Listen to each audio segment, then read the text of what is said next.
measurement of the degree R AC R. के त measurement of ABC measurement of the degree AC R. र यसै सन्दर्भमा हामीले यो पढ्यौं। अच्छा यसलाई हामीले के भन्ने त यसको यसलाई लेख्न हामीले अहिलेसम्म पनि सिकेन। यसको रिलेसन के त ABC 1/2 एंगल AOC। ध्यान दिने यहाँ R का आयो तो मेजर अफ डिग्री युज भएको छ। जब यहाँ R का आएको छ भने मेजर अफ डिग्री युज भएको छ। यहाँ R छैन। यहाँ के छ त सेन्टर छ र कसको रिलेसन छ इन्स्क्राइब सेन्टर र इन्स्क्राइब एंगल को relation R extending on same R दुईटै एउटै R मा हुनु पर्यो।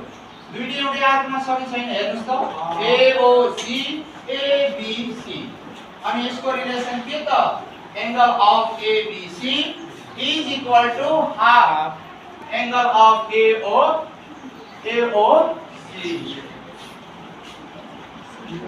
यो रिलेसन मोस्ट इम्पोर्टेन्ट छ हाम्रो लागि। अब चाहिँ अगाडि हामी के देखिरहेछौँ भन्ने सर्कलसँग सम्बन्धित थ्योरम रिडिङ गरौँ यसलाई।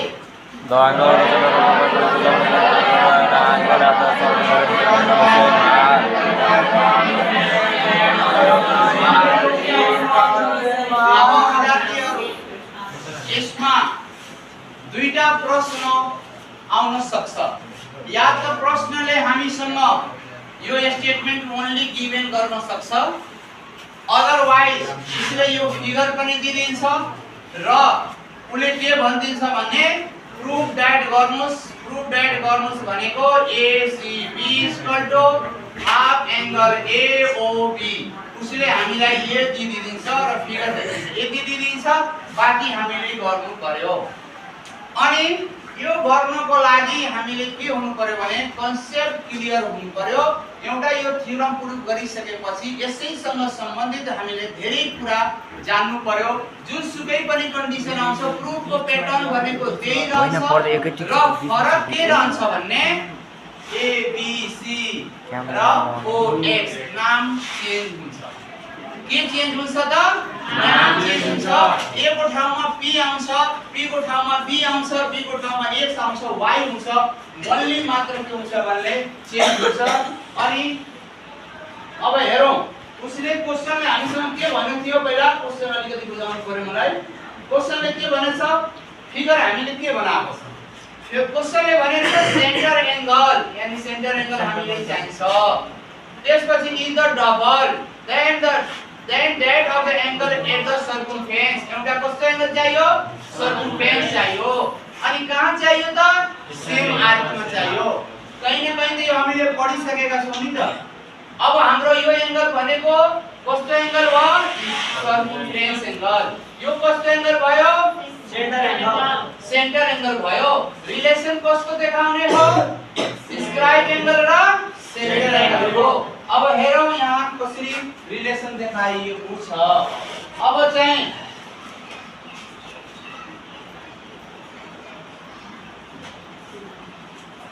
रिलेसन को लागि एकचोटी यसलाई पढौं। फेरि फिगर त माथि गइसक्यो फेरि बुझ्नै गाह्रो हुन्छ। फिगर हेरौं ल। O is the center of circle लेख्नै पर्यो। O भनेको के हो सेन्टर हो। कसैले डाउट छैन गिवन मा लेख्नु पर्यो। त्यसपछि AOB at the center and ACB the circumference on standing on same arc AB मा दुईटै बनेको छ। यो र यो बनेको छ कि छैन यो सबै गिवन हो। यो सबै के हो गिवन हो। फिगर जान्नु पर्यो अनि फिगर जानिसकेपछि यो रिजन हामीले आफै दिन सक्छौं। अब प्रुफ गर्ने के त यहाँ हेरौं त प्रुफ गर्ने हो AOB ट्वाइस ACB भनौं वा यो भनौं एउटै कुरा भयो। के कुरा भनौं त angle ACB half angle AOB. अब गरिसकेपछि प्रुफमा स्टेटमेन्ट र